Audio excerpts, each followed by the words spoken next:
माननीय न्यायालय का ऑब्जर्वेशन आप देखेंगे तो ये लगेगा कि ज्यादा माननीय न्यायालय ने ये माना है कि आरपीएससी ही खुद अगर इसमें लिप्त हो गई तो गंभीर विषय, और उन्होंने अपने ऑब्जर्वेशन में सबसे ज्यादा इस तथ्य को माना है। माननीय न्यायालय ने एसआई भर्ती का पूरा परीक्षण करने के उपरांत सरकार को भेजा है। माननीय न्यायालय ने एसआई भर्ती रद्द नहीं की है। सरकार अब क्या कार्रवाई करेगी? माननीय न्यायालय के आदेश के बाद जो राशि एक भर्ती प्रक्रिया के तहत खर्च हुई है उसका जिम्मेवार कौन? उसका जिम्मेवार कैसे होगा, क्या होगा, ये विधि परीक्षण के उपरांत ही बताया जा सकता है। देखिए, हम जनप्रतिनिधि हैं, हर व्यक्ति हमसे मिल सकता है, अपनी बात बता सकता है, लेकिन उन्होंने और मेरे बीच में क्या कन्वर्सन हुआ ये कोई जरूरी नहीं है। लेकिन उनका ये कहना है साहब हमारे साथ अन्याय हुआ। मेरा ये मानना है कि न्यायालय के निर्णय के ऊपर किसी तरह की कोई टिप्पणी हम नहीं कर सकते। न्यायालय के निर्णय हमको मानना है, मानने योग्य मानना चाहिए, और हम न्यायालय के निर्णय की पालना करेंगे। और न्यायालय का निर्णय जो होता है वो हमारे लिए सब पर सर्वमान्य है। उनका अपना पक्ष था, मैंने कहा आप अपना पक्ष रखो, अपनी कार्रवाई जो भी हितोचित है, न्याय संगत है वो कार्रवाई करो, और वो अपनी न्याय संगत कार्रवाई करेंगे, उसमें उनका अधिकार है। सर, दूसरा प्रश्न ये था कि यदि ऐसा ही भर्ती जो है पूरी तरह से रद्द होती है और सरकार आगे अपील में नहीं जाती है तो ऐसी स्थिति में जो उनको जो सैलरी दी गई थी क्या वो वापस रिकवर होगी? माननीय न्यायालय ने एसआई भर्ती रद्द नहीं की है। माननीय न्यायालय ने एसआई भर्ती का पूरा परीक्षण करने के उपरांत सरकार को भेजा है, और सरकार को निर्देश दिया है कि सरकार इस पर रिपोर्ट बना करके राजस्थान लोकसेवा आयोग को भेजे, आरपीएससी को भेजे, और आरपीएससी ऐसी भर्ती को रद्द करे। ये प्रक्रिया चल रही है। चूंकि न्यायालय के निर्णय का विधि का पूरा परीक्षण करना पड़ता है, क्या क्या स्टेप इसमें उठाना है, तो हमारा विधि विभाग, हमारे महाधिवक्ता इस पर पूरी तरह से जांच कर रहे हैं, परीक्षण कर रहे हैं, और जांच परीक्षण के उपरांत ही हम अगला स्टेप उठाएंगे।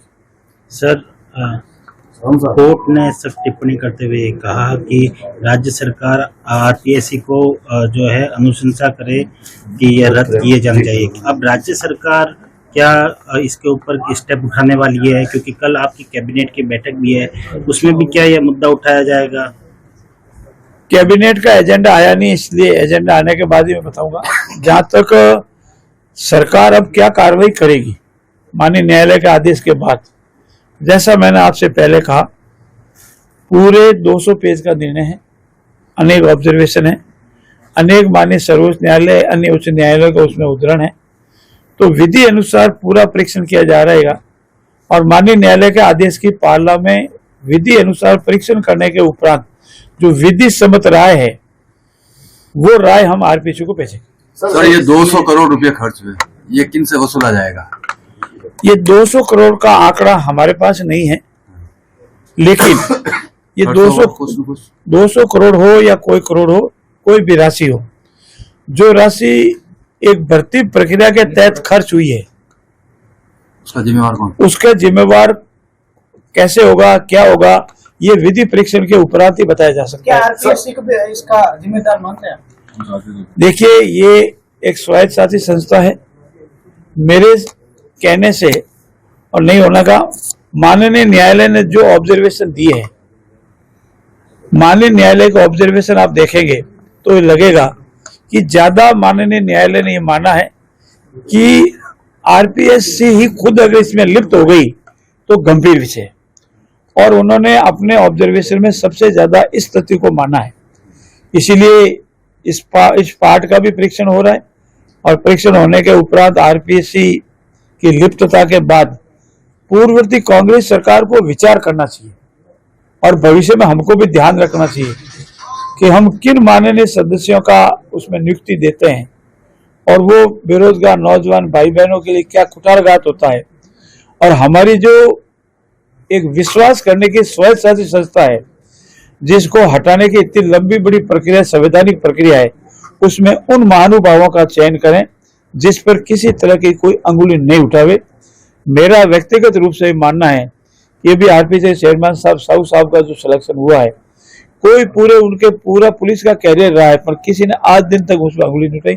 ऐसे व्यक्तियों का चयन होगा तो मुझे विश्वास है कि आरपीसी की साख पुनः उसी रूप में पूर्ववर्ती भांति में लागू होगी। आपने तो कुछ देर पहले कहा बड़े मगरमच्छ कौन हो सकते हैं, किस तरह से देख रहे हैं सरकार? समुद्र होता है, बहुत बड़े बड़े मगरमच्छ होता है, मछलियां होती है, छोटी बड़ी होती है। अब उसी और नाव जा रही है, आप थोड़ा इंतजार करें। किस तरह से उस देखिए, पूर्व मुख्यमंत्री जी के सुरक्षा गार्ड में रहने वाला अधिकारी का बेटा और वो स्वयं इस तरह के गिरोह में पकड़े जावे हैं तो आप समझ सकते हैं कि नाव किस तरफ जा रही है। सर, एक क्रेडिट गेम शुरू हो गया है इसके बाद में, जैसे ही कोर्ट का फैसला है, आपको क्या लगता है किसे क्रेडिट जाना चाहिए, और जो क्रेडिट ले रहे हैं उनको किस तरह से देखते हैं सर आप? आपसी वार्तालाप आपने देख लिया है। ये क्रेडिट किसी को जाने का विषय नहीं है, माननीय न्यायालय का निर्णय है। न तो इसमें किसी को क्रेडिट लेना चाहिए, न क्रेडिट के ऊपर जाना चाहिए। न्यायालय ने पूरी तथ्यों को देखने के उपरांत, हमारी रिपोर्ट देखने के उपरांत, न्यायिक निर्णयों को देखने के उपरांत, हमारी जो कार्रवाई हुई उसको देखने के उपरांत निर्णय किया। इसीलिए इसमें कोई क्रेडिट लेना या नहीं लेने का विषय नहीं है। मेरा तो ये मानना है कि इसमें कोई क्रेडिट का विषय होना भी नहीं चाहिए। न्यायालय का निर्णय सब पालना करें। ठीक है।